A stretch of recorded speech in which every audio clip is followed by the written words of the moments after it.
Okay, man, are you ready to go? I'm ready to go. Now, come on, now crank this motherfucker up.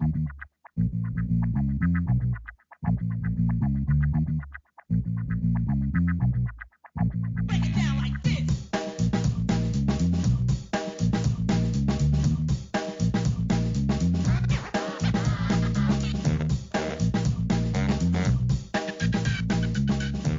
Hello, Internet. Gino, that from Gino here again with another episode of Deep Listens. And today, we're talking about Ni No Kuni, Wrath of the White Witch, which is, honestly, that's harder to say than I thought it would be. It's a lot of W's all in a row. And joining me today to discuss this game is Pete Busby, as always. Hey, what's going on? Pumped to talk about this game. Big Studio Ghibli fan in general, so it's cool to check out a game they had a hand in. This week's fun fact is about locusts. Ah! I know, right? So the largest known plague of locusts hit Nebraska, weirdly enough, in 1875. So this swarm of Rocky Mountain locusts was 110 miles big. And based on estimates, I mean, you can't really count a locust cloud that covers 110 miles. It included 3.5 trillion insects. And they stayed there for 5 days. It's crazy. When was this? It was in 1875 in Nebraska. And less than 30 years later, all those locusts were extinct. So the species didn't stick around that long. The weirdest part about this whole thing to me, they named the swarm, which, you know, you would do, and they just called it Albert's swarm because some dude named Albert was the one who saw it. Wait, they didn't come up with a cooler name than that? No, that's what I'm saying. History's largest plague of locusts, 3.5 trillion bugs. I'm like, oh yeah, that's Albert's swarm. Albert saw it. Way to go, Albert. Yeah, right? It was a simpler time then. So they were not going to spend all this time naming these fucking bugs. Just call it Albert's swarm. Just some really, really expressive teen was like, we shall call them they who block out the sky. Nah. It's like, Albert shut up, Swarm. Craig.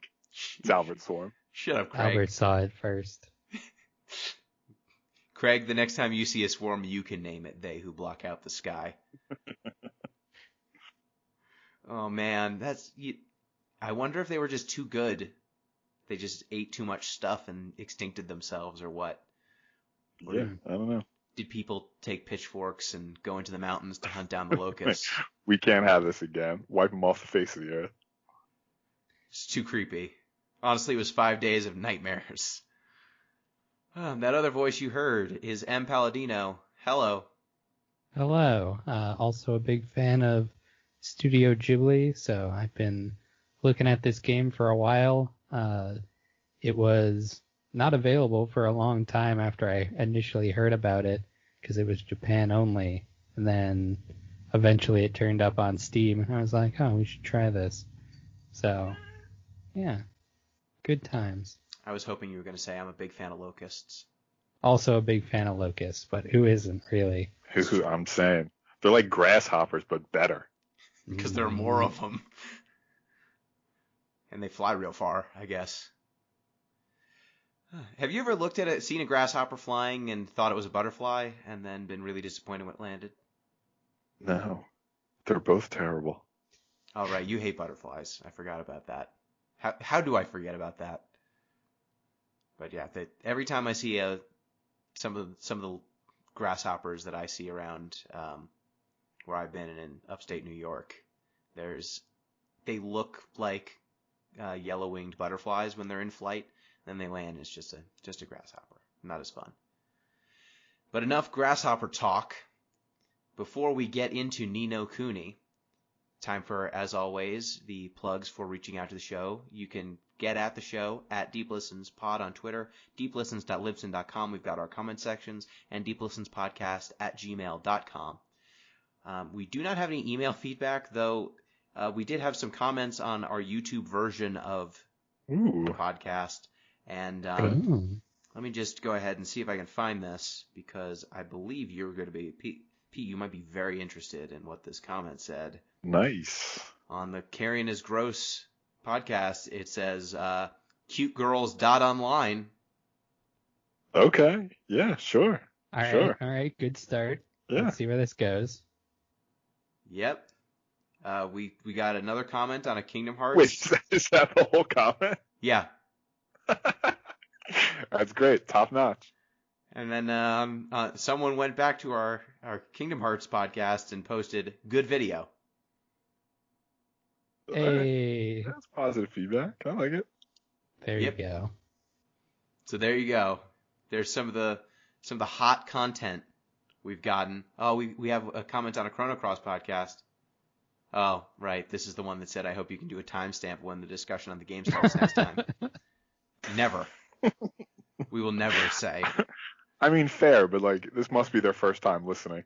Yeah, they saw Chrono Cross and were like, someone finally discussing the great game Chrono Cross, and then it was just us talking about bad food for like 10 minutes.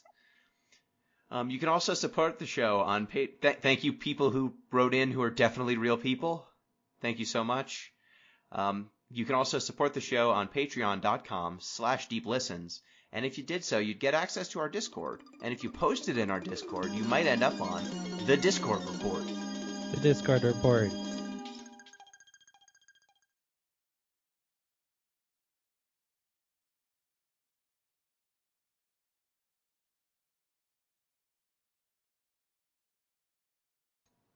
This week on the Discord report, we are gearing up for our Game of the Year podcast, which should be recorded next weekend, I believe. I believe that's the plan.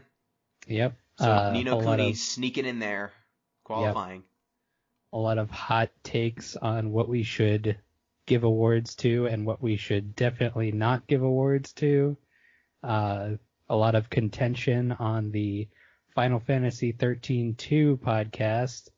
I thought that we were going to come to blows on some of that. If you want to hear more about that, you can listen to last week's podcast where Gino gets gaslit about how that game is good when really it's not. Would you say that's accurate? I would say that's pretty accurate. So what happened is I have this opinion that a game that is mediocre at best should not be talked about as though it was good. I think that if something's mediocre at best, you should be like, okay, this is fine at best. But ZP likes garbage. He likes trash. And, I mean, he picked Divinity Dragon Commander, and we all played it. And we were like, that game's pretty solid, it's fine. And then he talked about how it's one of his favorite games and it's awesome. So, like, you know, he likes some games that are schlocky and not so great and likes them a ton, and then he will find nitpicky things to say about games that are actually good. So, it's a lot of that. And I think we'll probably have some discussions about it in Game of the Year. Because I mean, 13-2, I'm not going to go to the mat for. It just, losing as many things as it possibly can, like I would if it was 13, because I think it's a fine game. It's not abysmal. Its story is bad, but it doesn't really care about its story that much, so it's hard to get that upset about it. It's mostly a thing that happens to you. But it's gonna qualify for a lot of bad categories. I'm going to nominate it for a lot of bad categories, and it's probably not going to win all of them because we did play Night Trap this year. We played some bad games this year. We did. A lot of good games, but also a lot of really shitty ones. I mean, I think Night Trap is in a league of its own. Rosie O'Donnell is there. It's going to be hard to beat that for most of the negative categories. But 13-2 is going to at least have to be mentioned in some of them. I'd like to toss out a take while we're on the subject. League of Their Own, maybe the best sports movie ever made. Really? Yep. I'm going to toss that out there. I have not seen it in a very long time, so I cannot say affirmatively or negatively on that one. But speaking of the Game of the Year stuff, we do have a Discord Game of the Year category. Currently, the most votes were for Best Non-Game, So we have added that category so far. If you would like to get in on the Game of the Year categorization stuff, go ahead, get in on the Discord, join the Patreon, and give us another category if you want us to have another sort of thing to think about. So there's a little plug. And without further ado, it's now my turn to talk about my obsession of the week. And my obsession currently is with oyster mushrooms. Oyster mushrooms. Have you ever had an oyster mushroom? I'm not a big What mushroom is guy, that? honestly. Oyster mushroom. They are a wild mushroom that you can usually find at a farmer's market for the most part. They're not usually sold at supermarkets in volume, or at least not fresh ones, because I don't know that they keep super well. But if you go to a local farmer's market or any sort of place like that, maybe a local supermarket that gets some stuff directly from farmers, you'll find them. It's not a very appealing looking mushroom, but it cooks very well. Oyster mushrooms have a very nice texture to them, very nice flavor. And I've been cooking a lot more recently, and I finally found a good way to properly cook oyster mushrooms.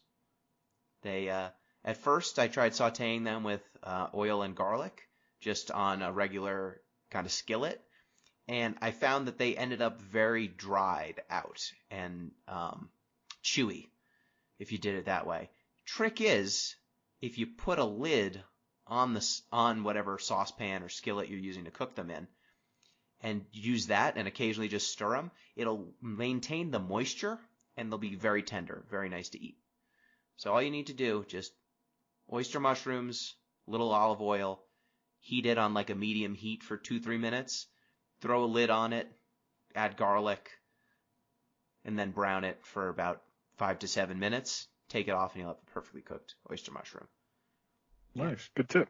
Good tip. They're really nice. I would say also if you're trimming them, you don't need to trim much of the stalk, but at the very base where many of the mushrooms come off, that'll be too hard to even if you tried to cook it. It'll still stay kind of chewy, so you might want to cut that excess off. But the rest of it, totally edible. And they do cook down, so be aware you probably want to add more than you think you need, because by the time they cook down, they'll be about half the size they start at. So there you go. Culinary stuff. Oyster mushrooms, they're nice. They're not that expensive. This is a preview for our cooking class that we're going to be teaching. ZP had the idea to do a cooking side podcast. Yeah, he wants to do a cooking show because he can't feed himself food that isn't poisonous.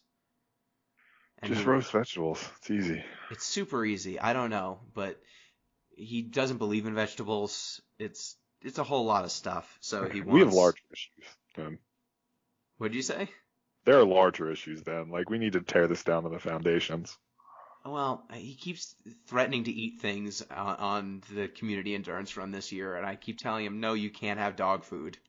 So, He really, really wants to eat dog food for the community endurance run. He's like, the people will love it. And I'm like, who said that? Nobody asked you to do it. With human taste testers. Like, that's a thing. Humans Is it taste dog actually? food?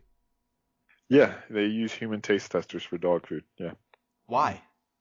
Because dogs can't tell you how it tastes. Fair enough. Yeah, but why would we assume that the human taste is the same as the dog taste? I don't know. Maybe it's a safety thing. Like, I'm quickly confirming this, so I'm not just like spreading misinformation. But yeah, how pet food tasters work. What? Sure. Well, I think we found a new job for ZP. that's what I was going to say. That's a career aspiration right there. Yeah. So basically, I've been trying to steer him away towards eating those things, and now he's like, hey, if you don't want me to eat garbage, people should tell me how to cook food, and we should do a podcast on it. And I was like, our show's mostly about video games. We sometimes veer onto other things, but this feels like a veering just several steps out of what we normally do. But, I'm barely in control of my life right now, so that sounds fine. I don't know. It's 2020, y'all. Why not? If you want a food podcast where we try to teach someone who can barely cook food how to cook What, like modest meals? I'm not an expert cook, I don't think. I'm not an expert chef, but if you want that, go ahead and hit up any of the ways at Deep Listens Pod on Twitter, deeplistens.libsyn.com. We've got our comment sections, and deeplistenspodcast@gmail.com. If you want to send in feedback on that, I'm now floating the trial balloon. Feel free to shoot it down, because if you don't, eventually we're probably going to be on a week where we don't have anything planned, and then there'll be a food podcast. But if you tell me no, I can divert it to something else. Okay? And our numbers will suffer. It will be bad. No one will listen. So don't let us do that. Or maybe they will. Maybe it will be a come from behind, unexpected detour for our podcast. And then we'll do food every time. This could be our pivot, you know? Like, yeah, right. This could be our moment. And welcome to the Deep Listens podcast with Chef Pete. Sous I have Chef 2 M. recipes. I also don't know how to cook, so my roommates have been trying to get me to do something. If we do that, I will not know. You should just my lie. Ass from a hole in the ground. Lie? Just lie. Lie about what? Which part? Make up recipes, say they're really good. So you saute the tin can. Really? Yeah, it gets tender. If you wanna make it seem like you know what you're talking about, just tell people to add acid. Like most things, one thing that most dishes need that people don't think about is acid, so it makes you seem like you know what the deal is. Don't say it for like fresh squeezed orange juice, but like something else, you're okay. No, orange juice sounds good right now. You need to balance out the fresh squeezed orange juice with a base. Add milk. No. Put in some baking soda. I know enough not to do that. You sure? Okay, fair enough. Well played. All right, now without further ado, speaking of cooking games, Ni No Kuni has cooking in it sometimes. Does it? It does. I haven't even gotten that far. Alchemy, technically, but yeah. Look, if they call it alchemy when I combine lettuce, bread, and meat to make a sandwich, fine. You need a genie to do that. You can't do it on your own. The whole time, I played so much of this game, like, when am I going to get to combine these things? Because there's this entire category called ingredients that clearly I'm going to be able to cook things. And then it took, like, 15 fucking hours before I got the ability to make a sandwich. And yeah, you do need a genie, it turns out. You picked this game. What's Ni No Kuni? I'm sorry, before we even get to that, can I just talk about the genie for one more second? Please. Sure. So when you need to get a cauldron. When you get the cauldron, you go to this merchant, and he's just like, oh yeah, that's my big pot. I can't open it. And sometimes screams come from inside it. I'm sure it's not a big deal. Why don't you just take it? Excuse me? Yeah, that's exactly. He's like, yeah, I've never been able to open it. Sometimes it hears screams. You take it. Yeah, this game is sneaky funny in some spots. So, what's Ni No Kuni? Ni No Kuni, Wrath of the White Witch, is a remake of a Nintendo DS game that was only released in Japan in 2010, made by Level 5. Namco published it, and it is infamous as the collaboration between a video game company and Studio Ghibli, which you might know from anime. If you've seen Spirited Away, this is kind of that, except in video game form. Yes. It's like exactly Spirited Away, right? Yeah. It is an isekai, where a young boy, Oliver, his mom tragically dies, and he has to go into a different world in order to save her through some magical means. It's more complicated than that, but I'm trying to keep it simple. The gameplay is pretty much like it's a RPG at heart. The combat is active and very strange. You are controlling little familiars, which are kind of like Pokemon that you can wrangle as you are going around the world, and they're little, like, fairies, and a monkey, and a little guy with a sword and shield that I have so far. Those are the 3 I have. I haven't gotten very far in this game. Do they get more Yes, diverse? they Yeah. do. So Yeah, there are lots. originally, the game doles out familiars to you at story moments. After that, you get access to a character who is capable of taming all of the enemies you fight. So all the monsters you fight on the world map outside of bosses, for the most part, can be tamed and then join your party. And then it's just Pokemon. Yep. Let's play Pokemon. I wish. So instead, we played Ni No Kuni, which roughly translated is roughly like 2 worlds. It's Ni, like the number 2, no, and then Kuni is country. But in this case, I think they mean it as like worlds. So Oliver is this main character. He's a young boy. One day he decides to play. He lives in Motown, Motor City. Good. He's in Detroit. Yeah. Do you think? Yeah, it's Detroit, really. In the DS version, it was actually called Hotroit.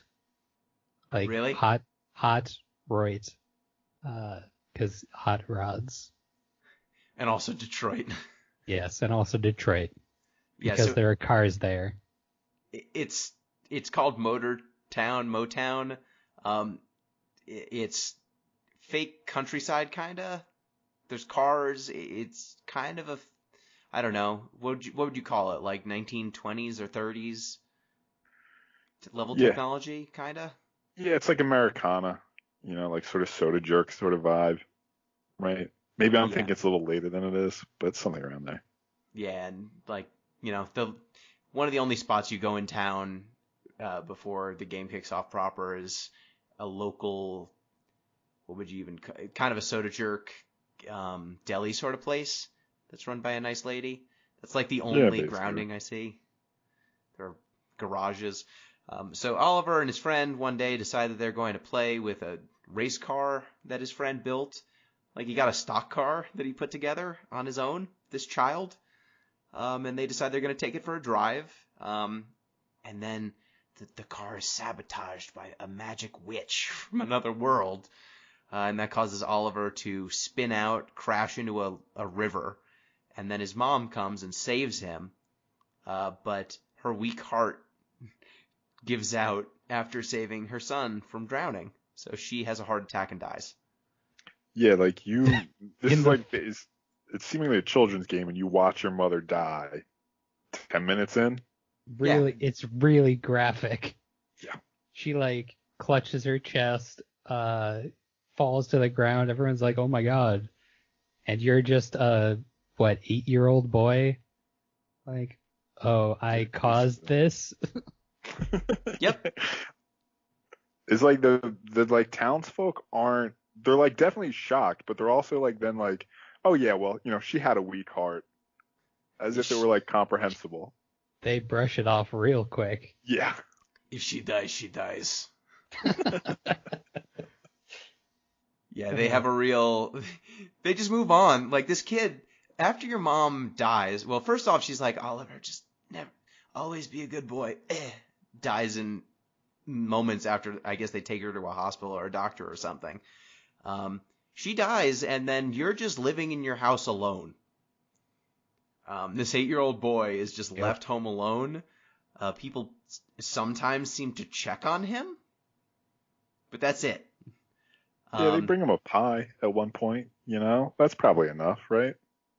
He's 8. He's old enough to work. This is before Child Protective Services. Most definitely. So instead of getting help for being an 8-year-old living alone and given any sort of guidance, instead Oliver's left home alone with his doll, Mr. Drippy, which is a tiny doll. It's weird looking. He cries on it, and his tears break the curse that had turned Mr. Drippy the fairy into Mr. Drippy the doll, and some horrible fairy monster with a lantern hanging from its nose springs to life and says, "Hey, Oliver, you're a wizard." And You're a wizard, Ollie. Ollie, you're a wizard. Come, look in the fire, Oliver. Can we talk about Mr. Drippy as a character? Absolutely. Sure, man. He's got such a weird way of talking. How would you describe his accent? Is it Cockney or is it Scottish? I think it's Scottish. I mean, it's like definitely Cockney adjacent, but I don't think it's quite that. But then again, the only thing I know about Cockney is from Mary Poppins, so what the hell do I know? He'll say things like, "Oh, tidy." He Tidy always bit of work says there, like, man. "Oh, tidy." Yeah, and Yorn, he's always putting like extra R's and things. Yeah. What does he call you? He calls you something else at the very beginning. Crybaby Bunty, is it? Bunty. Crybaby Bunting. Yep. So weird. Little crybaby bunting. Your mom's dead. How tough. Your mom fucking died. Crybaby. Fuck up. So like the plan is to go. So like everybody, there are these two worlds, and everybody has a soulmate in the other world that they're connected to. So the plan is to go into the other world and somehow use his mom's soulmate to save her life. My question about this is, his mom's dead, presumably has been buried. Like, do they bring her back to life? Like, does she just climb out of the grave? That's my hope. Like, what's the plan? We didn't get to the end of this game, but I hope that she reanimates. She wakes up in a coffin under the ground, and Oliver's like, "Where's Mummy?" And then there's just you just hear scratching from beneath the ground. And then she erupts. Christ. Wouldn't surprise me. Like, it would fit with this game's vibe. It's true. Yeah, I don't know. You know what? I didn't see the end of the game, maybe, and we're probably not going to revisit this to actually finish it. So I just like my headcanon more than whatever actually happens here. I hope it doesn't work out. I hope he becomes a great wizard. He defeats the villain, and at the end, he has to learn that, sometimes people you love are gone. That seems like a Ghibli sort of move, right? Yeah. I mean, if Yeah, you believe that's like the about right. legend about My Neighbor Totoro, those girls were dead the whole time. So sure. What? What Yeah, the fuck? It's supposed to be like an allegory of these famous child murders. That could just be like no. urban legend. Like that could just be like completely false, but like that's the legend. I gotta rewatch My Neighbor Totoro now. Yeah, the Neko bus is actually a murderer, it turns out. What the fuck? No. I made that up. It is a bus to the afterlife, though. Damn. Yeah, so the Mr. Drippy, were you immediately suspicious of Mr. Drippy? 100%. But He's also, well, A just shows up and is like, "By the way, you're a wizard. There's a book in your fireplace that you didn't know about, but I know about because I hid it there. Also, I was a doll.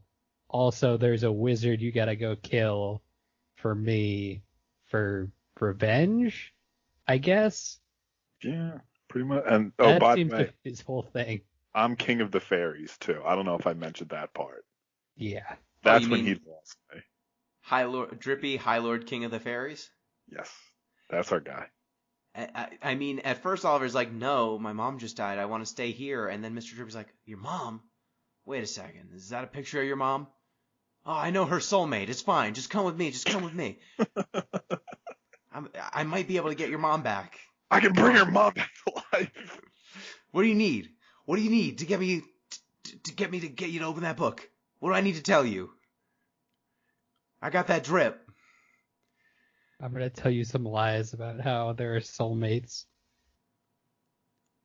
Open the book and scrawl what's written there. It does. It all does have a very like Candy in the Van sort of vibe. Like Mr. Drippy's sketchy. Super sketchy, but you believe him for bad reasons. Do you have to sign the book? Is that one of the first Yes. things you do? Yeah, so you signed a contract, so you didn't read any of the stuff that was in that book. Couldn't read it. Some of it's not written in English. That's true. There are pages missing. Those get filled in later. You don't know what those say. This is the weirdest contract. Yeah. Don't worry, we'll fill it in later. Just sign it.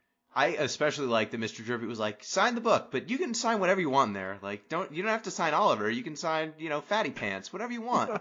Yeah, you can put whatever name you want, but they call you Oliver the entire game. Look, regardless, as long as it's written in blood, sign it whatever you want. So you signed the book. Then you have to find a wand, and Mr. Drippy is just like, a stick will work. Who cares? Let's find a stick. He seems like he's on cocaine, like the whole time. He's like, yeah, just sign it. No, get a stick. We just need a stick. His name is Mr. Drippy. Yeah, signs. He's got a gigantic nose, and there's a lantern dangling off of it, so I wouldn't be surprised. He'd be great at doing lines. That's all I'm saying. I feel like the lantern would get in the way. Maybe, but his nose is so big. That's fair. He's mostly nose, honestly. You don't find a stick. Instead, this ghostly girl named P shows up, and she just gives you a wand somehow, and then vanishes. And Mr. Drippy can't see her. No one can see P except for Oliver. I don't know why that is yet. I'm sure there's a story reason. You use the wand, and you create a gateway to Mr. Drippy's world.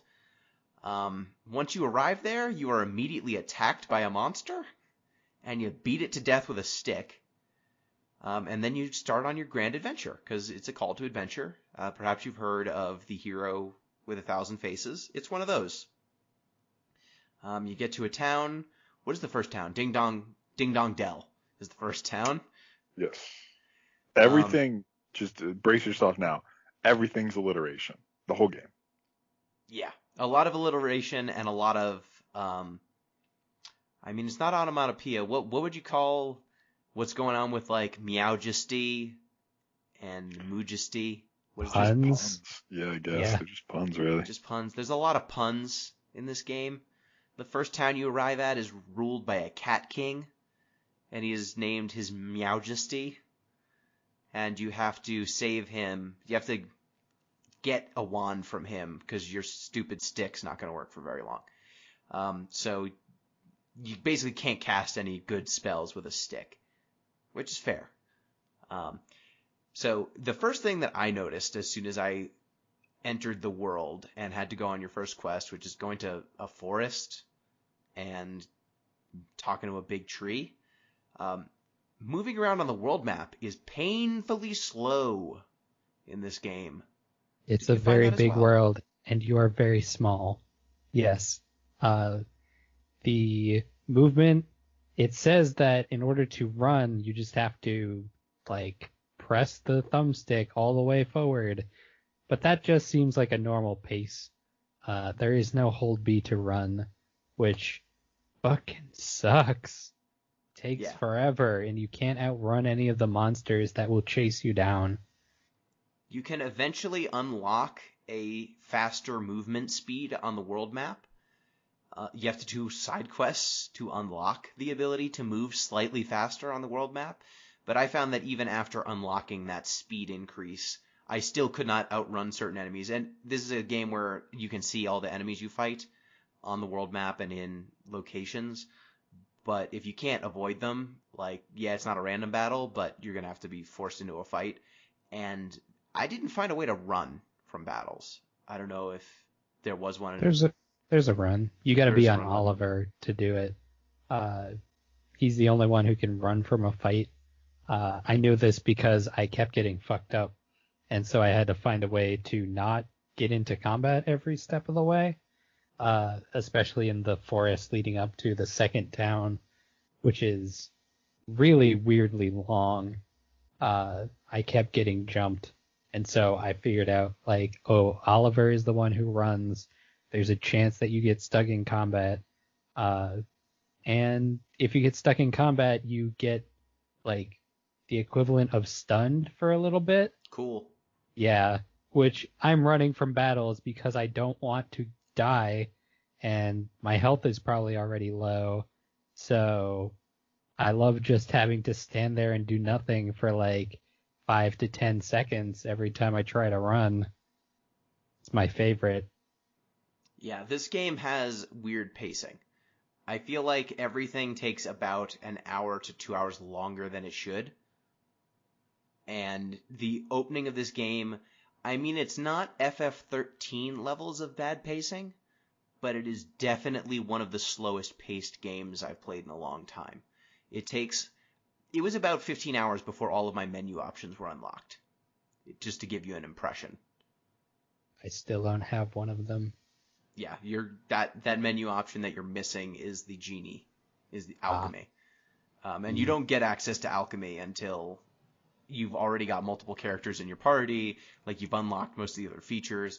It's just odd. Like, this game isn't so complex, and I feel like if they had just cut out a few dungeons here and there, or increased your speed, or made combat a little bit faster, this game could have been streamlined, and I would have liked it significantly more than I do. But early on, you're very hamstrung. You have one character. You start out with just Oliver. You eventually get access to familiars, which are little Pokemon that fight for you. Your first one is a little mite. It's a little dude with a sword. Did you name your familiars? I mean, I used some of the default options, but you can scroll through them to pick something cool. Oh, there are default. Oh, I did could not you? scroll through. I just came up you with could. names. Yeah. I picked the first one that it showed me. Yeah, there are others. Yeah, at first, when I thought that this game was going to only have a few familiars, I was naming them bespoke names. And then when I realized, oh, it's Pokemon, I gave up. So my first familiar How many? was... Go ahead. Go ahead. I was gonna ask, how many familiars are there? Do you know? Do you have a number? Hundreds. Jesus. If you count all the metamorphoses as their own individual familiar, Oh Christ. there are so many. Oh no. Okay. It seems like something that you will have like 10. Yeah, It doesn't. You don't need to use all of them. Like, I think you can have 3 assigned per character. I think there are 3 characters in your party. Maybe it tops out at 4. So according to the wiki, just to put a pin on it, there are 444 Jesus including Christ. special promotional familiars. 444. Yeah, it looks like there are 300 base familiars. And then there are some bonus guys. Damn. You know, that's 3 generations of Pokemon. Actually, I'm sorry, the wiki skips a few, so it looks like they're more like 340. So, not that many really. Jesus. Well, I named my first one Stabatha. Mine Good was name. just Good Mighty. name. Then I think I had Scratchathan, I think was the lemur. I tried to make them regular people names, but puns, because they seemed appropriate for the world that I was in. And then once I realized that there were going to be hundreds of them, I gave up.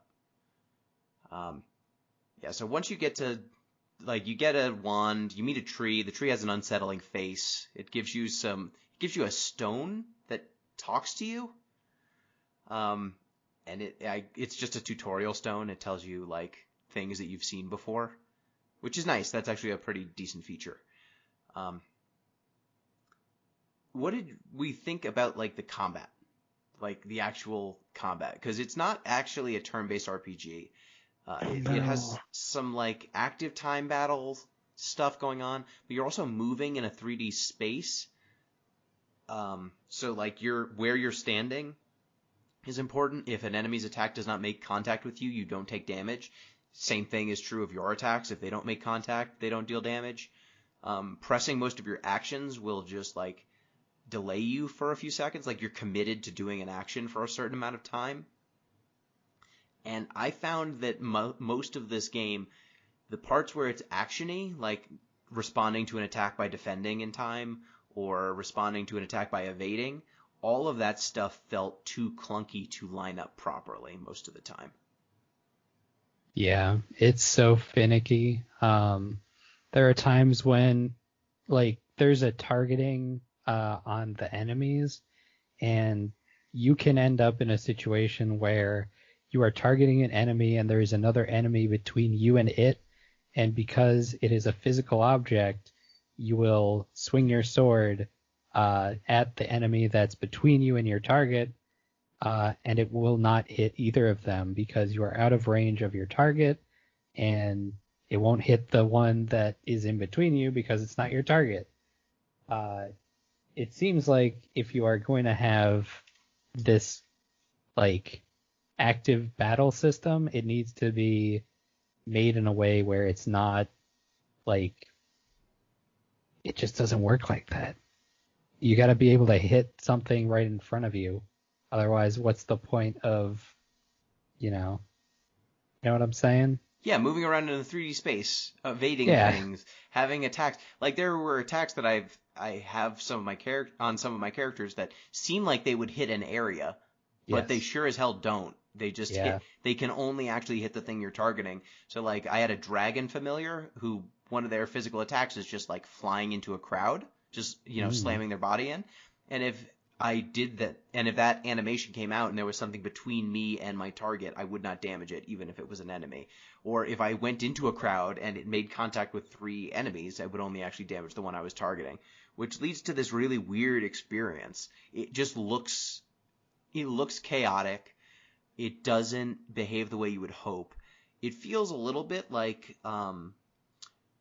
my analogs would be Final Fantasy 10, 2, and 13, because those games also had some elements of moving around on the combat screen, and your location relative to certain attackers would impact whether you were getting hit or not.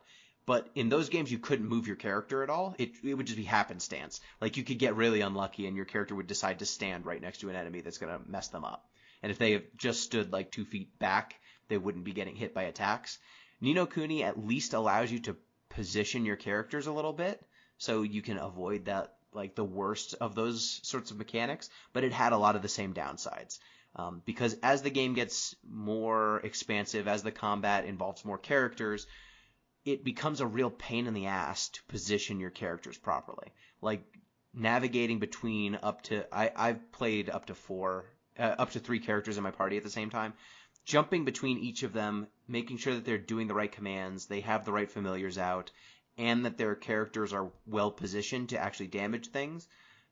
It just became such a hassle. I just instead said, screw it. I'll just let my AI characters do whatever they want, and I'll only really care if something's going to die. Because micromanaging this to be maximally efficient is just too much of a hassle. Pete, did you feel similarly? Did you have a different experience?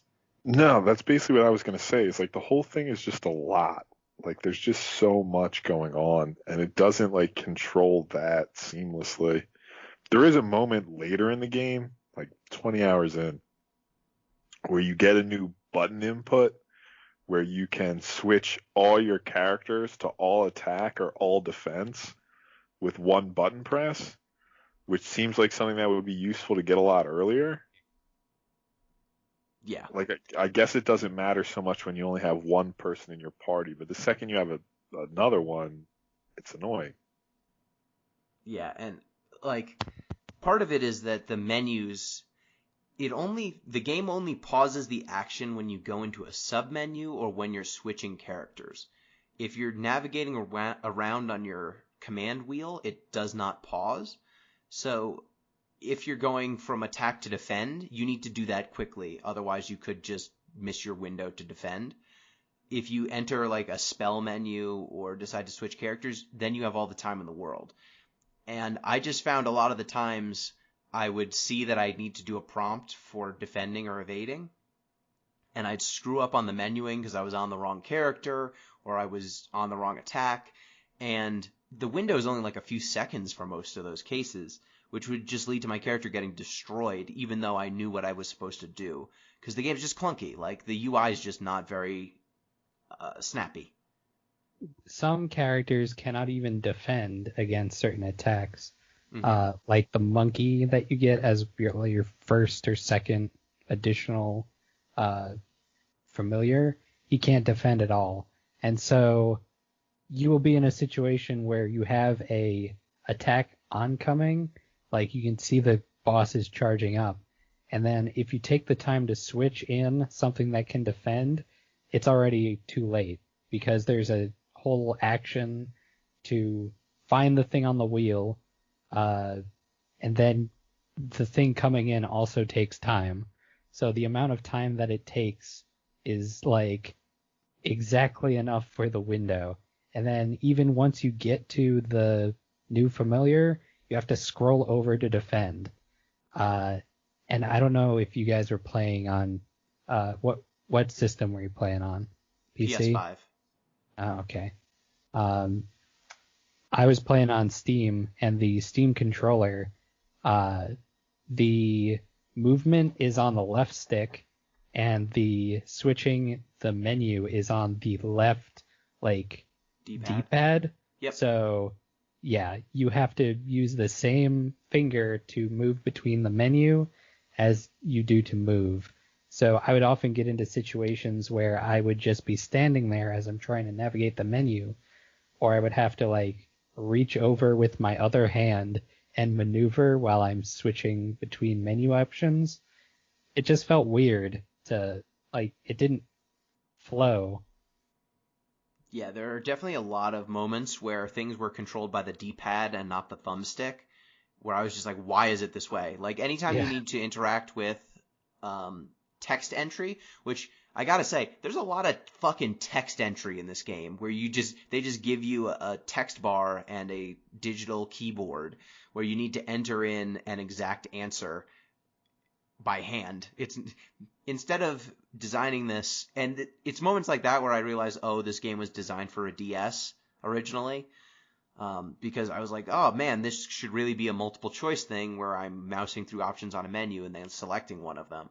But instead, I need to look at this entire digital keyboard and put in my answer, which, you know, entering in 10 or more characters on a digital keyboard to play this fucking 10-year-old RPG just felt really clunky.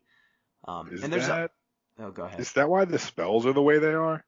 Yes. So as So, soon like, as Let's talk about that. You get spell pages, and each of the spells is accompanied with, I just assumed they were the wand motions that a wizard would do. Like, they're basically little, like, squiggles and lines and drawings and such, but that makes way more sense if it's for the DS stylus. Yeah. Like, there are, I'd be interested to know if this was how you casted spells on the DS version.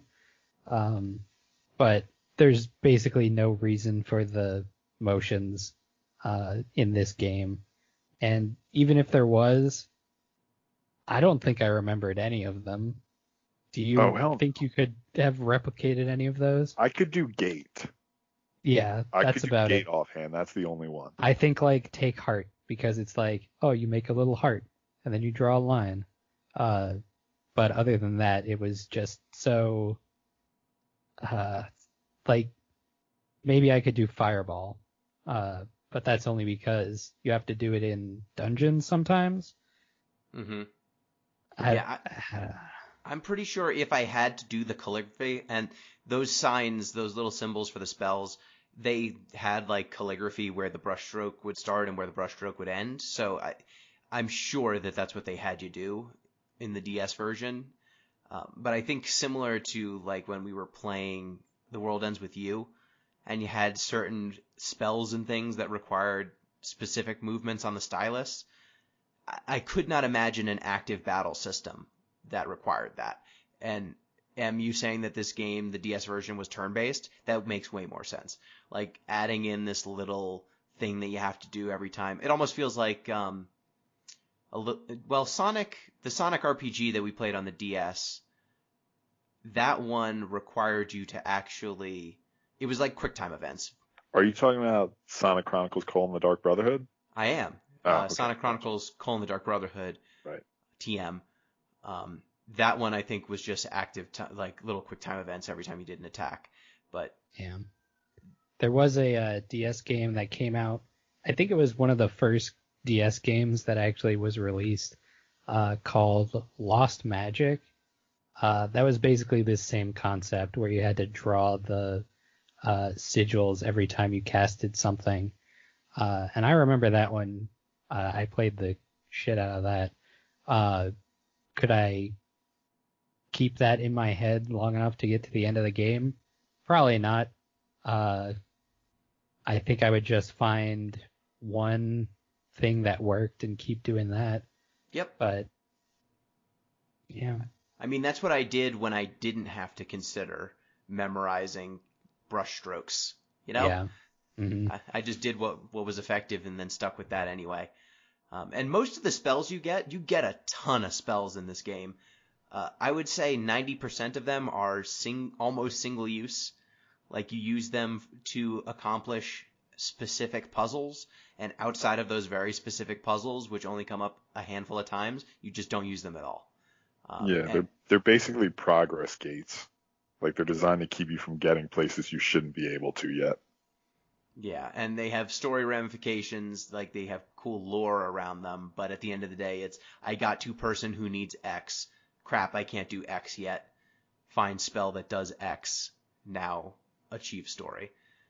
And it was kind of a bummer, because a lot of the spells seem really open-ended. Like, there was one that was like, create food. I was like, oh, cool, now I'm going to have an infinite source of food. That's how I heal my character, it's food. And then, actually, you only get to use that spell, like, twice that I've played in 20 hours. There's another one, too, that's just like, it's restore thing to state it was in before.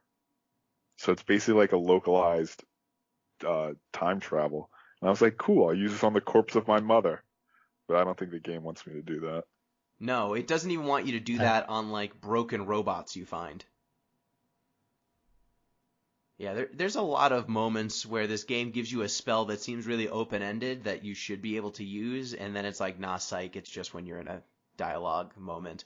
You can't even use Take Heart and Give Heart, which is one of the big mechanics of this game.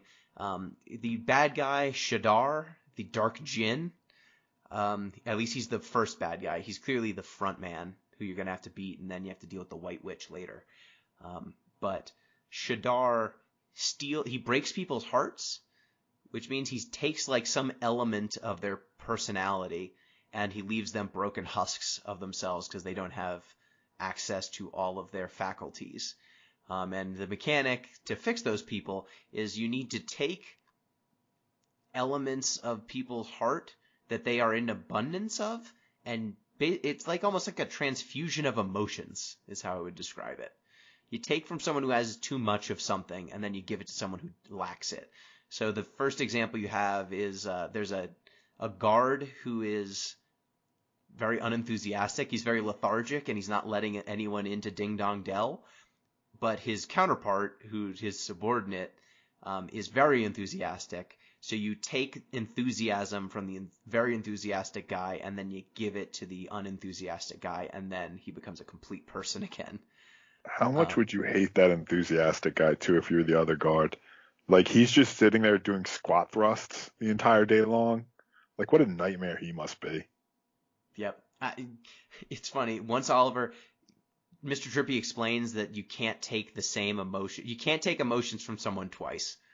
Once you've taken someone's enthusiasm, if you take any more, it might be too much, and then you'll break their heart. And I wanted to break that guy's heart. That guy was just squat thrusts. He was doing too much. It's terrible. He's the worst. So that's one of the main mechanics, and once you start performing heart surgery, characters show up on the world map or on the like town maps, and they will glow green on your map, letting you know, hey, this person's got extra of something. Go snatch it. And you don't need to know where it needs to go. You just are looking for organs wherever they could be found, and you'll figure out who needs them later. You just basically have a cooler on your neck to hold the extra juices. Delicious.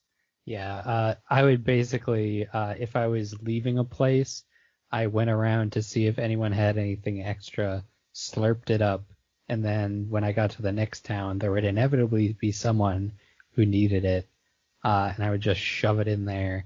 And you could just keep doing that, because I don't think there's any downside to just filling up and then taking it to go. I would say it's actively bad if you don't do that, because Yeah. if you find the person who needs the donation after the person who could have given you the emotion, you're gonna have to double back. It's not like there's an abundance of those people, and it's not like the game spawns more of them. There's a finite number of donors and a finite number of receivers, and if you didn't grab that juice when you found it, you're just gonna have to do more busy work to travel back and forth. But the game does only allow you to hold one hit of each emotion at a time, which can be kind of annoying if you find multiple people who are offering you the same thing. It also rations out what you can collect. So like you have to, I think you have to at least go through certain story beats to unlock a given emotion. So like at first you can only get enthusiasm, then later you can get like enthusiasm and kindness. And then it keeps adding on, which also seems weird to me, that they would just be like, no, you can only get this one right now. Yeah, it's enthusiasm, then courage, then kindness, then restraint. I think those were the only emotions I got in 20 hours. And the dial has like 12 or something, or 10 emotions. It's 9. It's a ton of It's them. a lot. Yeah. So a lot of my sense of how far I was into the game was governed by how many of the emotions I had unlocked, and then there's also unlockable perks you can get for doing side quests, and they only expose to you less than a third of those perks in the first 10 hours of the game. I was like, oh no. Did you get the faster running perk? That was the first thing I got. Yeah. Necessary. How much did it's good, but like a run button would still be better. Yeah. It'd be better if the run, even with the perk, was faster. Like, everything about this game should be 20 to 50% faster. And I would like it so much more. I will say, I feel like this is one of Studio Ghibli's things, is there's always, there's a Japanese word for it. It's this concept of like sitting down and taking in the sights and all that. And I feel like that's what they're trying to have come across here, except if this is a video game, we are on a time schedule, and also things are fucking chasing me.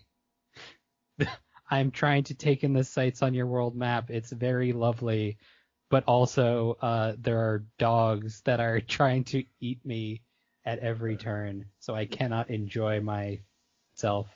I'm sorry.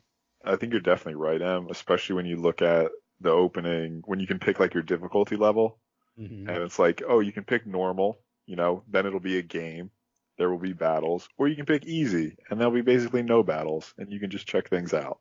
I should have did that. I didn't even think about it, honestly, but yeah, you could have. I figured normal would be like, oh, okay, it's fine, and then easy just seemed like it would be too easy, but also it seems like the only downside is there's a lot more busy work to like have these random battles. Yeah. I didn't want to do any of that. The random battles are busy work, and it's actually all of us played the remaster version of this game, correct? Correct. Yes. So they come with familiar tokens or tickets that you can use to unlock familiars early in the game. So you eventually meet some sort of almost Supreme Kai-esque figure who's like he's a sage, like a master magician, but he's like a little dude. And you're like, hey, kid. Yeah, he sucks too. He does suck. I love how he just constantly belittles you and berates you. It's like, way to go. You passed my trial of teamwork. I guess you know each other a little bit. You passed my trial of you passed my trial of wisdom. I guess you're not complete morons. Yeah, so once you beat his trials, you can hand him the tickets and he will give you familiars for them. And if you Pete, did you redeem those? No, I only got the one he like gives you automatically, right? I didn't even know there were tickets, if I'm being honest. Yeah, I found them in my inventory by accident. The game does not really highlight it to you. But the ticket familiars, 3 of them are just the familiars your characters start with, like their default familiars, but gold. They don't even have other stats. There's no stat difference. They're just gold. Wait, are they the same, or are they like they start at level 1? They start at level 1. Why the fuck? They're just gold. Same exact thing, but gold. So yeah, I thought about leveling up my gold might or my gold go-go, and then I was like, why would I do that? You also get 3 other ones. One is a dragon, that's okay. One is a moth looking thing, and that one seems bad. But the last one you get is named Griffey, and it's a griffin, and it's absurd. It's the best familiar I have by a country mile. At level 1, I think it had 70 strength to give the impression. Like, not leveling it at all. Its level cap at, like, its lowest level of evolution is, I think, 11 or 12. And by that point, it had, like, 120 strength and was just murdering regular enemies. So I basically just used that familiar to get through this game relatively quickly, because you actually do need to grind a fair amount and play a lot of battles if you don't have any of the good familiars. This game does not scale. It scales in an odd way. You go from everything being impossible to things being correctly balanced for like 1 or 2 levels, and then if you level like a little bit more than that, everything becomes trivial, and enemies run away they actually run away from you if you're over leveled. So I just found that I was usually on a knife's edge between way too difficult, just right, cakewalk. And it just, every time you left an environment, the next environment will have stuff that's slightly over your level. And that experience, I mean, I went through that process like 3 or 4 times now, and it just felt really oddly balanced, is the best way I would describe it. I haven't felt a difficulty curve that was this jagged in a while. Most games that were made in the 2010s do not play this way. And it's not, necessarily the worst design. It just felt archaic in a way that I wasn't used to. A lot of this game feels archaic in a way. So you do agree that if you are not power leveling, it feels like ridiculous in the first couple of levels, right?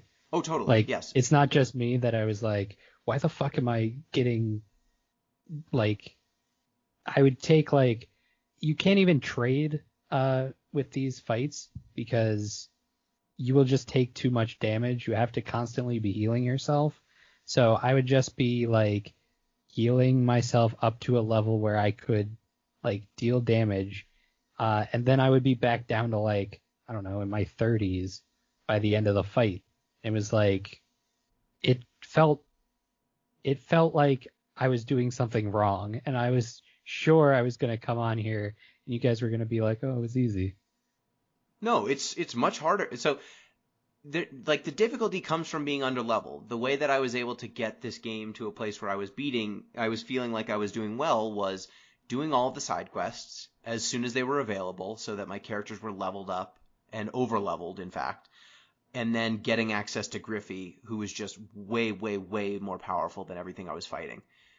So other than those 2 things and, constantly buying the best equipment, there's not a trick. It's not like you're doing something wrong. There's some elemental considerations, but even that doesn't come up that frequently. And you don't have access to all of the elements all the time necessarily to exploit those weaknesses.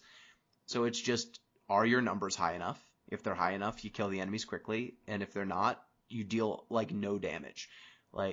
It's the difference between being slightly underleveled to being slightly overleveled.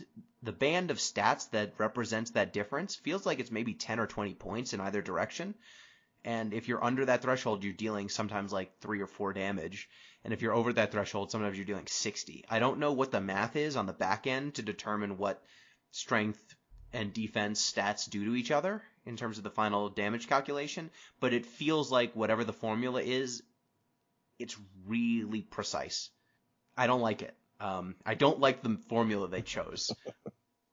And it's odd. I mean, I don't normally notice the formulas that are underlying the games this much, but when I went through a lot of battles where an enemy was tough and they were dealing me 10 to 20 damage, and then I leveled like 3 more levels and then they were dealing 1. And before I was dealing 20 and now I'm dealing 50, and I'm like, well, crap, why am I dealing twice as much damage when I only have like 10 extra strength? Oh, the formula must be weird. So getting back towards the story stuff, like we meet His Majesty, he gives you a wand. You go from Ding Dong Dell to Al Mahmood, and there's a dungeon in between. Al Mahmood is another kingdom. It's kind of a Middle Eastern sort of feel. Think like Agrabah from Aladdin. It's like low rent in that same sort of way. Yeah, but like the only thing everybody does there is trade. They're not bananas, but they're basically bananas. Babanas. Babanas, right? That's like their whole industry is just trading these babanas. Yeah, and a bunch of food in this game is just one letter off from a real food. Like there's a curry salesman who is trying to make the tikka masala, the legendary tikka masala curry. Oh, it's like tikka masala. I get it. You meet a sage there named, is it Rashid? Or Rashad? Rashad. Yeah, it's Rashad, who's a sage. He's lost his will to fight because he lost to the Dark Jinn, and his daughter has been brokenhearted. You want to fix her heart, but her heart's closed. So this is where they introduce kind of the other big mechanic in this game is, up until this point, you've jumped to Drippy's world. At this moment, Drippy's like, we should go back to your world and meet their soulmate, because you can mess with people in my world by going to your world and messing with their soulmate. So you have to find Esther, the daughter of the sage's soulmate, in your world. And to do so, you jump back to your world, and you find that her soulmate is this girl named Myrtle, who is house-ridden, basically. She's been staring at you out her window. It is grim. And, Pete, you want to explain why Myrtle is stuck in her house? Oh my god, sure. So, Shadar, in his infinite evil wisdom, has brokenhearted her father, who has also become cursed. So he's basically brokenhearted and possessed. So as part of this brokenhearted possession, he has become an abusive father and husband. So his relationship with his wife has become so terrible that Myrtle's worried they'll instantly get divorced if she ever leaves the house. So she is now trapped at home because her abusive father will no longer speak to her mother. It is grim. Yeah, when you first try to get into Myrtle's house, you meet a neighbor who's like, poor Myrtle, she's always stuck in her room. And, not for nothing, I constantly hear screaming coming out of their house, but I don't want to say anything because, Yes. Like, I'm pretty sure her dad doesn't let her leave, but I don't want to meddle. Yeah. You try to unlock her door with magic, and you can't because there's a power greater than magic keeping her locked in. It's dark. You go to visit her dad at the garage where he works. His wife brings him food, and he slaps it out of her hands and yells at her in front of you.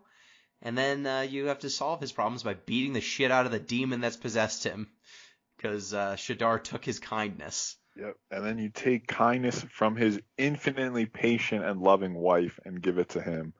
And he's basically fixed. And his wife glosses over things pretty quick. My question is, how long has this been going on? And your husband's just oh, don't worry about it, I'm better now? Weird. Strange. I know that this game doesn't have the time for months of couples counseling, but I feel like they could have fit something more in there. Yeah, that is one of the things. When you fix someone who's brokenhearted, especially the ones that are brokenhearted from lacking kindness, people just move on past how they behaved until you fix their heart so fast. And it just feels really odd, It feels inauthentic that even if this person is an infinite font of kindness, the fact that they would take all of this, and then Myrtle just is like, oh, Dad's back. It's been years or months that he's just been a monster. Yeah, I mean, Myrtle said she's been stuck in her house for a long time. But yeah, she's able to leave her house, and then the courage of walking out her front door proves that she has an extra amount of courage for you to snatch. And then Oliver and Myrtle become friends. You jump back to Mr. Drippy's world, and then you fix Esther, the sage's daughter, and she joins your party and becomes your second party member. And once she joins your party, she gives you the ability to capture familiars. Can we circle back to, there was something I wanted to mention for the Meowjesty. Yep. That I forgot about. Oh wait, no, this isn't the Meowjesty. This is the Khalifa. Yep. So we're here now. So you also have to save the Khalifa, the ruler of this nation you've gone to. So you come back to your world again to find out what's the deal with her soulmate, so you can fix the Khalifa who lacks restraint. And you find out that her soulmate is this kindly shopkeeping woman who also happens to be overweight, right? I mention it because it's an important plot point, oddly enough. So she's taken up jogging, but she hasn't taken up jogging to like be healthier or just get outside, improve her life, whatever, any number of reasons. She did it so explicitly she could eat more cheese and do so in a way that's disturbing, like gluttonously so, as if this woman can't help herself whenever she's confronted with that delicious, delicious cheese. And she's a shopkeeper, so she has an inn. She's the only place in town that sells cheese. Yes. What the fuck? It's so weird. This is now past the point that I played up to. I got stuck on beating up the father's demon because that thing's fucking hard if you're under leveled. So this is news to me. Yeah, so once you go to meet the soulmate because you don't know what the Khalifa likes to eat, and she won't give you an audience unless you can bring her some of what she wants. And so you learn that cheese is what she wants because you find her soulmate is the shopkeep, and that's what she's eating. And you try to get a piece of cheese from her. Like, she's the person who brings you a pie when your mom dies. Like, yeah, she's a lovely woman. She seems to be like your surrogate mother now, because you're an orphan. And she... Because you killed your mom at the beginning of the game. I think we mentioned. Yeah. Yep. If you recall, that was your fault. Super your fault. Way to go driving a car without a license. So when you ask her for a piece of cheese so that you can go back to the other world and trade it for, I don't know, an audience with a queen, she won't give it to you. And you enter this kind of uncomfortable shouting and tugging match over this single wedge of cheese. Yeah, this game's weirdly dark in some spots. Yeah. So you jump back to the other world, you use your magical powers to turn milk into cheese, you get a giant piece of cheese. Which you're also weirdly, as an 8-year-old child, familiar with the cheese making process. The girl Esther, it's Esther. Esther asks you, "Oh, how do you make cheese?" And you're like, "Oh, it's simple. You just take some milk, some salt, some lemon juice, mix it all together. The curds and the whey separate. You strain off the curds turns into cheese." Weird, like you're an 8-year-old cheesemonger. I don't know where you got this info from. Yeah, look, before his mom died, they made a lot of cheese, clearly. That was their thing. But yeah, that's super weird. You feed this woman, and she's very Studio Ghibli. Like, she's one of the big characters from Studio Ghibli. Real grotesque with her need to eat cheese. Like, you climb up onto her chest, and then it starts undulating to move the cheese towards her mouth. And then you need to get her restraint. You manage to do that. She gives you more spells. You go to Castaway Cove, which is the next location, which is where you get a boat. I think the next big story, like the last story point that I think most of us saw, Pete, you got slightly further than me, was the Fairy Town. Yes. Fairyburg?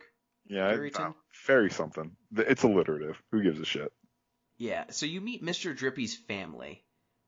First off, I thought that Mr. Drippy was going to have been lying about being the king of the fairies. Oh, most definitely.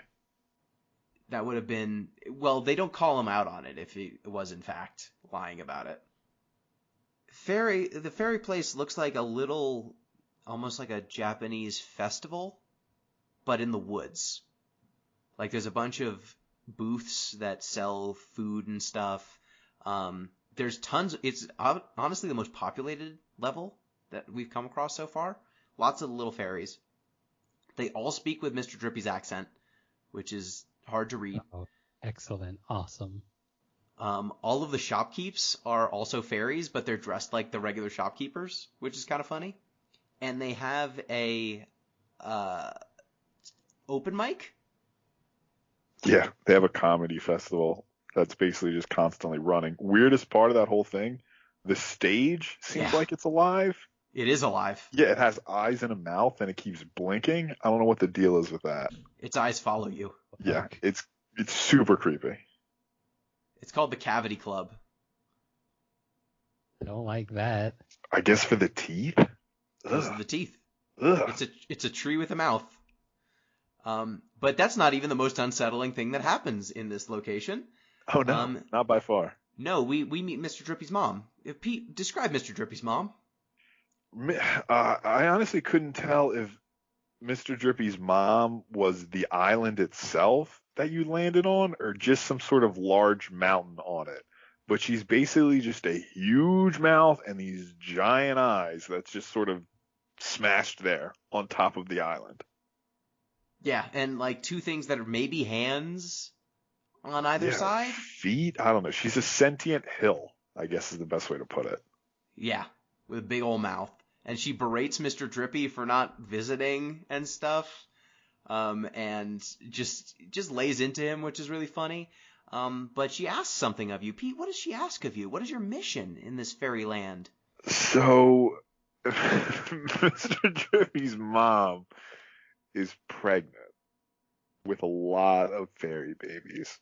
But the thing is... What? She's the mother of all fairies. Yeah, she's the mother of all fairies. I guess they produce asexually somehow, but they don't want to be born. So you need to go through her mouth. Like, I'm not exaggerating. This is exactly what happens. You need to go in there. Go through her mouth, collect all these babies, and then exit Drippy's mother in the same way all the babies typically. No. You need to be born. It's like a creepy vor fantasy. So, first thing you need to do is you need to make her laugh because she can't hold her mouth open long enough for you to jump in. Her mouth is so big. That's the only way. The only way to do it is to make her laugh so she holds her mouth open long enough. So you go to the comedy club and there are two characters that are just bombing on the mic. And Mr. Drippy's like, "Oh my goodness, these two guys, these guys were my spies on the outside. I was wondering where they went. I stopped getting information a while ago." And they're like, "Yeah, we came back home. We wanted to see everyone, Mon." And they're broken-hearted. No, I'm not misspeaking. They're not broken-hearted. They're broken-hearted. It's very different. Fairies experience it very differently. And instead of them being missing an emotion, Mr. Drippy's like, "Nah, they're broken-hearted because their jokes are bad. They're not funny." They're not funny. Yeah, they're not funny anymore. So you need to collect 9 pieces of art to give them back their sense of humor. And then they'll do a set for you. Yep. You get the pieces of art by solving fairy problems, which are mostly just use a spell. And that's it. There's nothing more to it. You find the spell and then you use it. Though some of the problems that the fairies have are kind of funny. Like one of them was growing out his hair and now his hair's too heavy and it's hurting his neck. And so you have to use a levitate spell to levitate his hair so that his neck is less pained. There was one person who they were too cold, so I lit a fire in their home and they're like, "Oh my God, why'd you do?" "Oh, it's warmer in here now." "Okay, fair enough. Here's a piece of art." Their set's not bad, honestly. They have a 2-man act. Yeah, it's okay. It's sort of like absurdist kind of deal. Yeah, one person they do one of the characters says that they want to be a weapon shop owner, and so they want the other person to pretend to be a customer. and they do a whole back and forth. So once you get Mr. Drippy's mom to laugh, you go down her Hold on. gullet. How long does that part take? Getting Couple them to laugh. minutes, Couple minutes. Okay. like the set itself. Yeah. Sounds like it could be like an hour or 5 minutes. It's 5 minutes. All of the characters that you need to get pieces of art from are all in the town, and you have all the spells you need. Okay. Oh, that could have So it's- been very arduous. Yes, it's mostly just go into the menu and do the thing. The only one that's even a little tricky is there's one character who you need to talk to someone to get the spell first, but the person you need to talk to is literally standing next to them. So it's not too bad. But once you get Mr. Drippy's mom to open her gullet, you get shot into her mouth via a cannon that they seem to have prepared for problems such as these. Yeah, for this exact Where eventuality. does the cannon come from? It just comes out. There's this platform you're standing on. It just comes out from the bottom, and they shoot you into her mouth. Okay. So, M, what do you think the inside of the thing of this fairy would look like? Oh God. Well, I was not prepared for this question. Nope. Welcome to the show. I mean, whenever we go into a creature, I feel like I picture Monstro from Kingdom Hearts 1. That's where I was thinking you would go. Yep, where it's all spongy and kind of purple, and there's vaguely organ-like shapes, but it's mostly rooms. That's a good pick. I usually pick the Zelda one. What's the Oh, fish? also a classic. Yeah. Why is it always fish? I guess because they're big. That's true. Yeah, I don't know. But you're wrong. Oh, okay. What is it? What would you describe it as? It's a preschool. They're Excuse me? It's a preschool. There are classrooms. You go in and you There are rest doors? eggs, and then to get out, you go down a multi-mile long slide. What the fuck? So it's a hybrid of the stomach of Monstro and a preschool is how I would describe it. Like you go down a tube, which is clearly the esophagus, and you're walking around on this pinkish gooey stuff that depresses as you're walking on it. But there are doors in the side of the stomach lining or whatever, where there are classrooms with like bookshelves and cubbies and Like toys and shit. toys. And you find the littlies, which are what the baby fairies are called. They're little eggs with legs. And they're being accosted by monsters. You need to kill all of the monsters to let the littlies escape. Pete, did you find the emergency exit? I did not. I didn't even know there was an emergency exit, but it makes What's the sense when you emergency? say it. It's that. Yep. It is what you think it is. Okay. I'm pretty sure. Cool. But they The said regular exit is what you think it is too. This is a lot Yeah. to take in. yeah, there's actually, you can go into this room and there's two full-grown fairies that are hanging out in there and they're on break. And I went to a door and Mr. Tripp was like, oh yeah, that's the emergency exit. And Oliver was like, wait, there's another way into this woman? And he's like, yeah. He's like, why didn't we just go this way instead of the whole thing with the making her laugh? And he's like, well, that's not as impressive as going in through the mouth, you know? What the fuck, Mr. Drippy? Mr. Drippy, come on. And Oliver's like, so where does this emergency exit go? And he's like, oh, it goes back to town. And it's like, wait, there's a way into your mom's insides by the entrance of town? You'd think too that like when you go out it's the birth canal. When you go out the birth canal, you'd think they'd be like subtle about it, and like they don't say birth canal. Granted, that'd be a lot, but they're very clear. Like it's like a very nudge, like, oh, so like we're doing the thing, and they're like, yeah, and Oliver's like, I thought you were only supposed to do that once, and Drew's like, we're doing it What the again. fuck? Don't worry about it. Yeah, you go down a slide into what appears to be a playground that's in the lower intestine or something, or the uterus. It's unclear whether you're on the digestive tract or the birthing tract, or if they're the same in this creature. It could be a cloaca situation, one hole. No. Yeah, so in there's a jellyfish, like a giant jellyfish, and you have to kill it. That's the boss. It's always a jellyfish. Same thing with Monstro. Yeah, that's a good point. And Zelda. Once you kill the giant... Or is that a heart? I don't know. You kill something. Whatever. Once you kill the giant jellyfish, you get to the exit, and the exit goes up. And Mr. Drippy, like you said, he's like, yeah, we need to be born with these littlies. And Oliver's like, born? He's like, stop being such a prude. We're going to get born. We're going to get birthed. What the fuck? Yeah, there's some this took a to it. Fucking turn. She shoots you out for distance. Yeah, there's like a horn there's confetti thing on the top of her head. Yeah. I'm sorry. I was not expecting this today. None of us were, honestly. Yeah, you get shot out. There's like a horn on the top of her head. It turns out that I guess her uterus is at the top of her head, or like her opening is at the top of her head. It shoots you out, and then confetti comes out. You get shot into a little river by town, and then you and all the babies are just swimming around in this water, and then you get to leave. There you go. Game of the year. That's it. Yeah, that's the whole thing. And then you have another 40 hours after this. Christ. Okay. So I would say I have to play to at least that far. Yeah, that level is it's worth the price of admission. It is the single most bananas level I've ever played in a game, probably. It's close. Bananas. What is it? Babanas. Babanas. Yeah, it's Babanas. That's the title of this episode.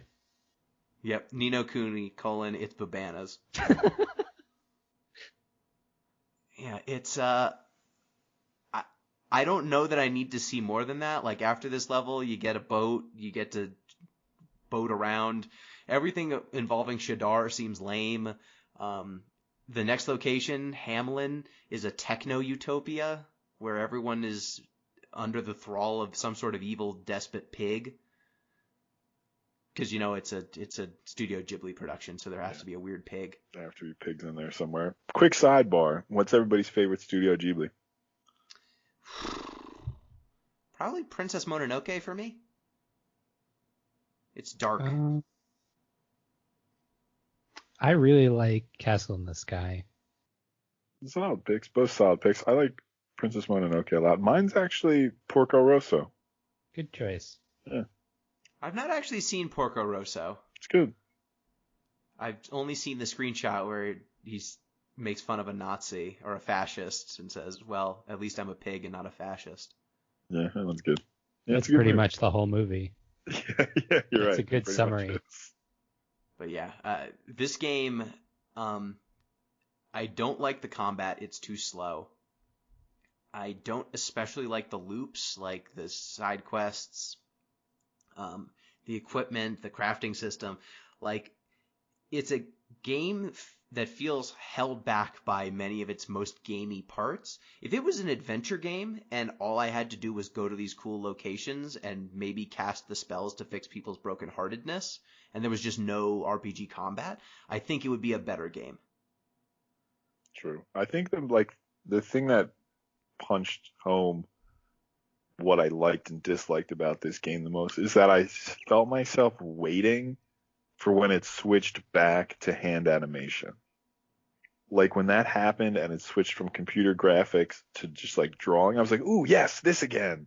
And then it stopped and I was like, ugh, more game. Yeah. The parts where it's the most Studio Ghibli are where it stands out. And those moments are not any of the parts where you're playing. Yeah. As I said in our Discord, it's this meeting could have been an email, except this video game could have been a movie. Rumor has it there is a movie coming out, which will be based on this. I don't know which version of Ni No Kuni it will be, but I mean, I would much rather have watched this than played it, just because all the gameplay held it back. People have said, I think ZP said in the Discord, that Ni No Kuni 2 fixes a lot of the problems that this one has. I don't know if I believe that because of the source this is coming from, but I don't know. Yeah, Maybe we'll have to see. I don't know. Like, there are parts where I definitely enjoyed playing it, but none of them involve the RPG combat. And that's definitely the biggest slice of the pie in terms of the time sink in this game.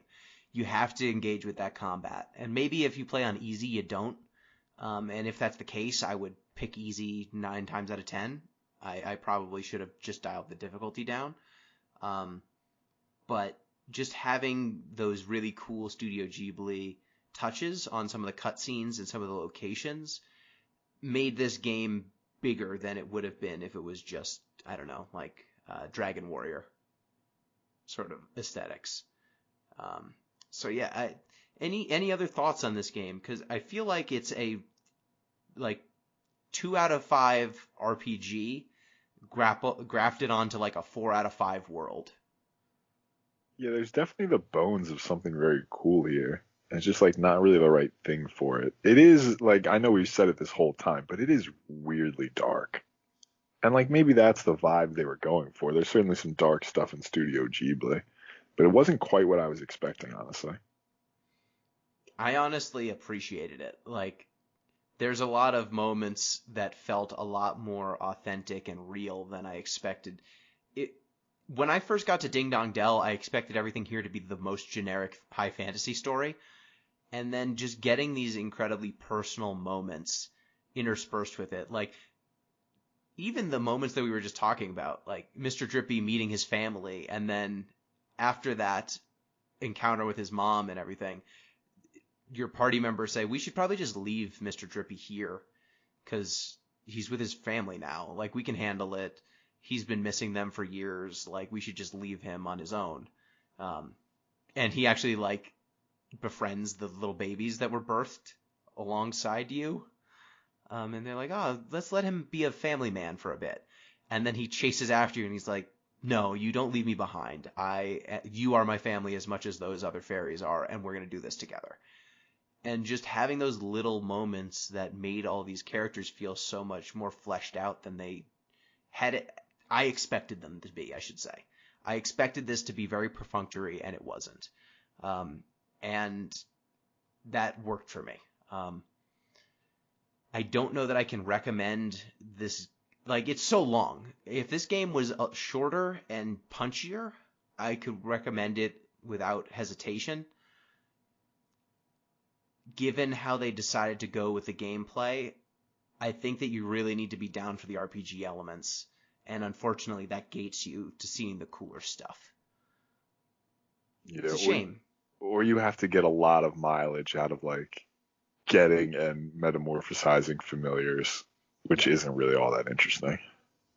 Yeah, you have to be way into the numbers going up. If you're way into that, I mean, you can have up to 9 familiars equipped at a time, and then your multiple characters, and they're all leveling up. Bars go higher, numbers go higher. There are a lot of numbers to move. You can feed them. There's a subsystem where you feed your familiars food, and that'll give them stat buffs and make them more friendly with you. And Did that's you kind of interact cool. with that at all? Did you do I that? did. Like, If I the had more- the food, yeah. Yeah, the more you feed them, the better they get. And then if you feed them stuff they like, full. they get full. And if you feed them enough stuff they like, they level up in familiarity, which lets you level them even further. Like, there's a bunch of time sinky sort of mechanics built in here to extend and pad out the runtime. And I just don't want to engage with any of them. Like, the alchemy system feels finicky too. A lot of the most important alchemy items you can create require you to find very specific components, and that seemed like a drag. Like rummaging around the world map looking for chunks of iron so that you can build the good swords. I didn't want to engage with most of this stuff, and it's a shame, because those are most of the game parts. Like, did you open any of the wizarding book at all? Nah, the like extra stories and stuff. Mm-hmm. The No, I didn't read a Wizarding book single is weird in itself. It's like a PDF. Yeah, it's literally, it is like 100 something pages, I think. Mm-hmm. I didn't find half of them, but each page has a lot of text on it. If you wanted, you could sit there and just read through like stories and game mechanics, and it's a lot. It's just a lot. Yeah, they like tossed in a bonus novel just for Yeah. like free. Exactly. Yeah, did you meet Horace, the ghost kid? Oh yeah. Right in Yeah, the what- first town, and then I didn't know Never what to saw do him. with that Yeah. spell. Oh yeah, that you can meet him every place. He's in every town. He'll follow you basically. And that ghost kid will ask you questions about the wizarding book. And one of them was like, okay, so I need you to read this story in the book and then answer a question about it. And the story was, I think it was called the Prince and the Lion. And I read that one, and they're well written, honestly. The parable is, there was a prince, his father died, and he was going to ascend to be king. But he was scared to become king. He didn't think he was suited for the role. And the day that he was going to be, the day of his coronation, he ran into a lion. Like he retreated into the wilderness to think. He ran into a lion. The lion eats him whole. And then the kid says, from the lion's stomach, he tells the lion, well, since you've eaten the future king, you're now going to be the king. So he has the lion walk up to the coronation and be crowned king. And then he basically instructs the lion on how to run the country from inside of his stomach. He lives in the lion's stomach for years, and then dragons show up to destroy the countryside. The lion goes to take on the dragons because he's a king. He takes on the bigger dragon first and intentionally gets eaten by the bigger dragon, and then says, big dragon, you're now the king of this country because you have eaten me. It's like a You must- turducken Okay. situation. You must defend this country from this other dragon now. And so they do the same thing. Like, they puppet this dragon to beat up the other dragon, and he does. And then they attack this dragon from the inside. They start beating up its stomach. And they have the dragon basically spit them out, but they leave like some sort of magical device inside of the dragon's stomach that will occasionally make sounds like someone talking. So they convince the dragon basically that they're still in there and could injure him at any time, so he leaves. And then after like 10 years of this, of the prince still in the lion's stomach, operating, the lion says, hey, prince, you need to get out of here. You need to be king now. And the prince is like, lion, you've been doing such a good job. We're such a good team. And the lion's like, nah, you need to get out of here. And he gets out and realizes that it's been 10 years. The lion is old and dying. And the lion's like, nah, you were the king was inside of you all the time. You were the king inside of me all the time. You're the king this country Hey, needs. God. This is like one story too. Like there are Yeah. dozens Yes. of these things. Yep. I just want to say, there's a lot of bore in this game, like a weird amount. Yeah, And this that's a good point. just, someone on the development team had a thing. I don't want to point any fingers. There's a theme cropping Yeah. up. This is a kinky game. Yeah, weirdly so. Yep. I mean, there is that section in Castaway Cove where you get swimsuits. Oh, that's another cool little thing. Pete, do you remember Castaway Cove, the explanation why everyone wears swimsuits in that country? Yeah, because it's the only way to keep people from carrying weapons. You can't Yep. hide a weapon in your bathing suit. Uh-huh. Classic. Yep. Yeah, the country Perfect sense. they were at war, like they were warring factions, and so this chill bra said, what if everyone wore swimsuits? Yeah, he gives you swimsuits. They have swimsuits ready for travelers because they don't expect people to bring swimsuits when they show up the first time. So then every time you go to Castaway Cove, you run around in a bathing suit. But yeah, there's a reveal when Esther wears her bathing suit and the camera ogles her a little bit. Yep. It's weird. Gross. Yep. She's Don't like like that. She's supposed to be like 8. and it's like they do like shimmers. It's weird. But yeah, this game's weird. I would say it's worth looking at, especially while it's on sale. I don't know that I would pay $60 for this. But it's pretty good. I would check it out, especially if you like Studio Ghibli stuff. It's got a lot of that. But yeah, any final thoughts on Ni No Kuni, Wrath of the White Witch?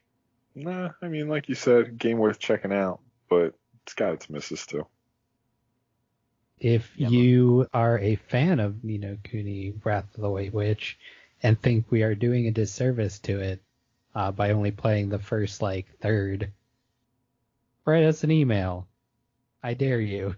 Yeah, I don't know if you'll convince me, but I'd appreciate the feedback. Yeah, you could let us know at Deep Listens Pod on Twitter, deeplistens.libsyn.com. We've got our comment sections, deeplistenspodcast@gmail.com. You can write it in an email. You can also support the show on patreon.com/deeplistens. Get in our Discord and yell at us there. But yeah, if you think we should keep going, we're only going to do one show on this game because playing it's a bummer. Yeah, because we're done. Yeah. I think we got the gist of it. If you think otherwise, let us know. If there's a better moment in this game than being shot out of the urethra of Drippy's mom, let us know. I don't see that. It feels like it's all downhill after that. But, let us know. So it is now once again my turn to pick what game we play. And we have not played a shooter in a very, very long time. God, I can't even remember the last one we did. I think it was Bionic Overwatch. Commando? Was Bionic Commando a shooter? Commando. Technically. Yeah, it's not an FPS, but it is a shooter. Third-person swinger. Yeah. That was one of the first games that came on. Yeah. One of your first hosting gigs. What a trip it's been. Yeah, right. I want to play Control. Ooh, yeah. Oh, hell yeah. I've heard some stuff about that. Yeah, I've heard good things about Control. I have never played it. It's a shooter that came out, I think, was it this year or last year? Was it late last year or early this year? Let me check. I think it won some awards this year, so it should have been within the last year. 2019, but I think it was towards the end of August. Yeah. August 2019. End of August, too. August 27th. So, I want to play Control. Seems to be some sort of... Is it first or third person? It's developed by Remedy, the people who made Max Payne and Alan Wake. And it's... Ooh, I like this synopsis. Yeah, there's supernatural structure in New York, and you got a bunch of powers and stuff. It looks very interesting, and I have not had a chance to look at it. I believe it's a third-person shooter, so let's take a look at Control. What system would you recommend playing this on? You have any idea? It's PC, Xbox One, PS4. So if you have a PS4, Switch. probably PS4. Are you sure? According to Wikipedia, a cloud-based version for the Nintendo Switch was released in October 2020. Ooh, Oh. okay. If you could play it on the Switch, you could do that. I would probably lean towards the PC, PS4, or Xbox One, depending on what console you have. But if we have any trouble with playing it due to PC or console concerns, I could pick something else. I think I can handle it, but see how it goes down. I'll get it on PS4. All right, cool. Should I'll be play fun. it on my PS5 and have another excuse to play that. So yeah, next up we're playing Control. So thank you, Pete. Yep. This game was at least very interesting to discuss. I can definitely give it that. Yes, thank you, Em. Thank you for humoring this decision. I have to go back and play up until the point we get shot out of a ferry because I have to see that to believe it. Is it the anus? Is it the urethra? Is it the vagina? Shot out of which part? I think it's a would never cloaca tell you. situation. I think it's Is it one the of them. cloaca? That's what I think. I think it's the butt. Yeah, they don't really say if there are two exits. We know that. One's the emergency exit. One is that a C-section? I don't know. Can't think about it. The game doesn't actually show you where the emergency exit is. You just show up in town. So, they don't bother. So why should I? All right. Thank you, everyone. Thank you, listeners. I already said where you can reach the show. Just rewind like 5 minutes if you want those plugs again. Next time we will be playing Control. Till next time, peace.